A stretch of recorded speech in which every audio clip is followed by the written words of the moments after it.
Hello friends, कैसे हैं आप लोग। आप लोगों से रिक्वेस्ट है कि इस वीडियो को पूरा अंत तक देखिएगा, जिससे कि आप जान पाएंगे कि आइजैक न्यूटन के लॉ ऑफ मोशन को हमारे महर्षि कणाद ने हजारों साल पहले ही अपने ग्रंथों के माध्यम से इस लॉ ऑफ मोशन के ज्ञान को समझाया था। इस संसार को गति यानी मोशन के नियम महर्षि कणाद ने दिए हैं, ना कि आइजैक न्यूटन ने। वैश्विक दर्शन के रचनाकार महर्षि कणाद लगभग 600 ईसा पूर्व प्रभास क्षेत्र द्वारका के निकट गुजरात में जन्मे थे। दुनिया को पहला परमाणु ज्ञान देने वाले भी ऋषि कणाद ही हैं। कण यानी एटम, इन्हीं के नाम पर परमाणु का एक नाम कण पड़ा।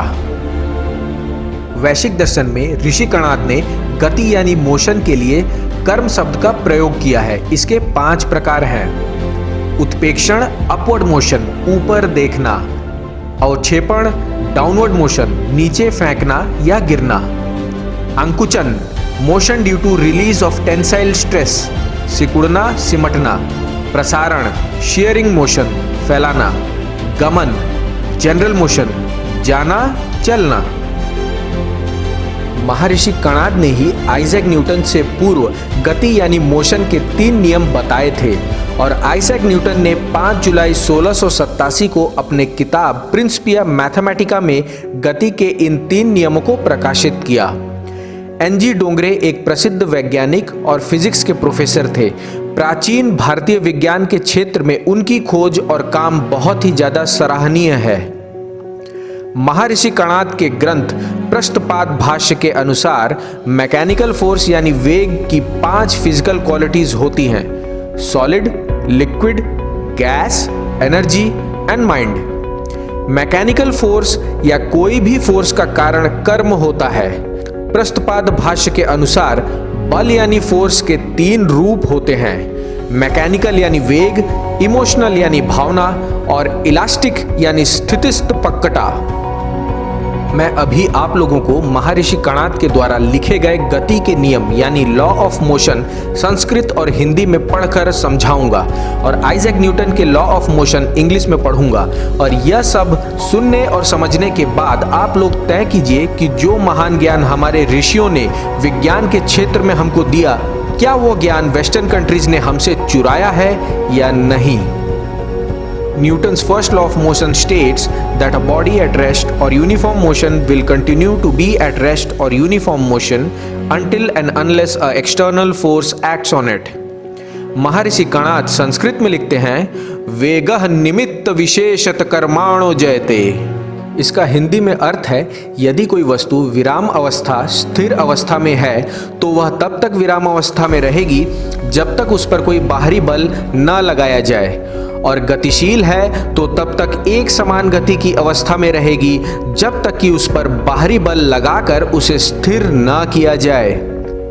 Newton's second law of motion states the acceleration of an object as produced by a net force is directly proportional to the magnitude of the net force in the same direction as the net force and inversely proportional to the mass of the object. Maharshi Kanada law of motion के इस नियम को संस्कृत में लिखते हैं, वेगः अपेक्षत कर्माणो जयते नियत दिक् क्रिया प्रबंधन हेतु। इसका हिंदी में अर्थ है, किसी भी वस्तु के संवेग परिवर्तन की दर उस पर लगाए गए बल के समानुपाती होती है तथा संवेग परिवर्तन की दिशा वही होती है जो बल की दिशा होती है। Newton's third law of motion states that for every action there is an equal and opposite reaction. Maharshi Kanada law of motion के इस नियम को संस्कृत में लिखते हैं, वेगः संयोग विशेष विरोधी कवचित कारण गुण पूर्व कर्मेणोत्पद्यते। इसका हिंदी में अर्थ है, प्रत्येक क्रिया के बराबर तथा उसके विपरीत दिशा में प्रतिक्रिया होती है।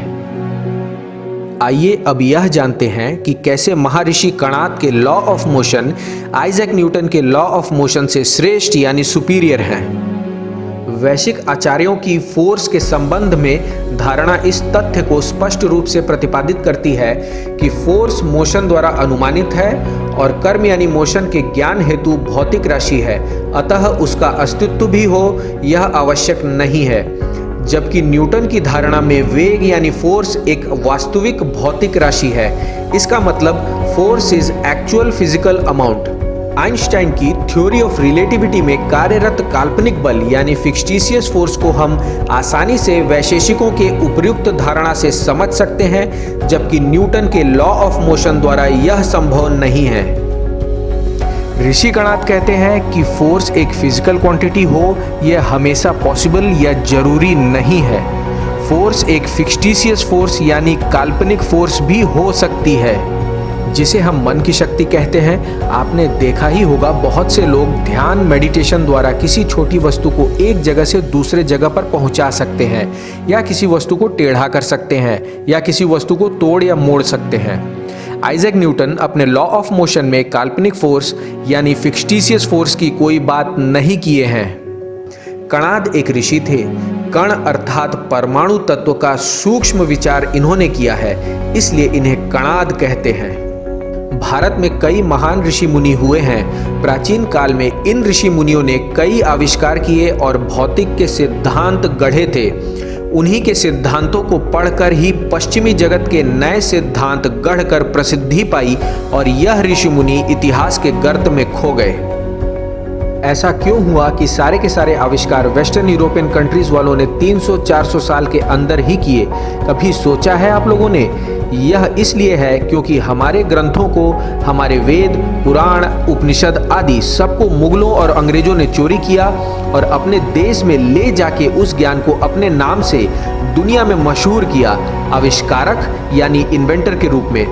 अगर आप अपने सनातन धर्म, ऋषियों द्वारा दिए गए ज्ञान, संस्कृति और भारत देश से जुड़ी हुई किसी भी वस्तु की रक्षा नहीं करेंगे तो आपका पतन होना निश्चित है, और ऐसा 1200 साल से होना शुरू हो गया है।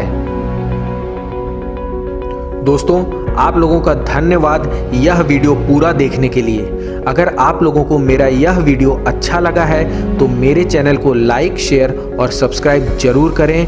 मिलते हैं अगले वीडियो में, तब तक के लिए जय हिंद, जय भारत।